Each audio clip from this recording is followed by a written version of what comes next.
आज मांडवगण फराटामध्ये जुनी लोककला शिवाजी महाराजांच्या काळापासून आलेली आणि ते आपल्याला आज बहुरूपी म्हणतात.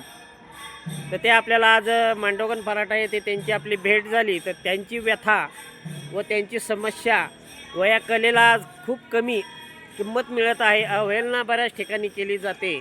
तरी असे त्यांना खूप काही अनुभव येतात असे त्यांनी सांगितले.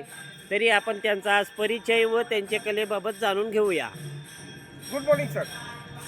माझं गाव काष्टी, तालुका श्रीगोंदा, जिल्हा अहमदनगर. माझं नाव मोहन नारायण शेगर.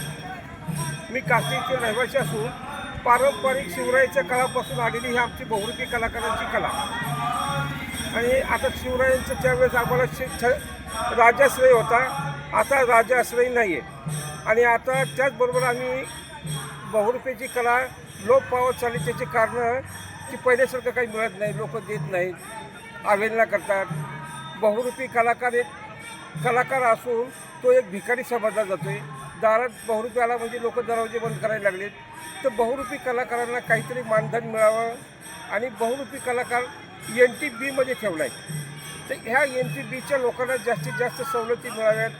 बहुरूपी कलाकारांची मुलं आता शिकतात. माझा मुलगा MA झाला आहे, 2 नंबरचा मुलगा ग्रॅज्युएशन झाला आहे. माझी जुनी मुलं पोलीस भरती करतायत, पण 2 मार्काने 4 मार्काने फिजिकलमधून लेखीमधून काढलं जातं आहे. तर अशा मुलांसाठी काहीतरी सरकारनं योग्य ती मदत करावी ही सरकारला माझी विनंती आहे. आणि थोडी कॉमेडी साजरी करतो आहे.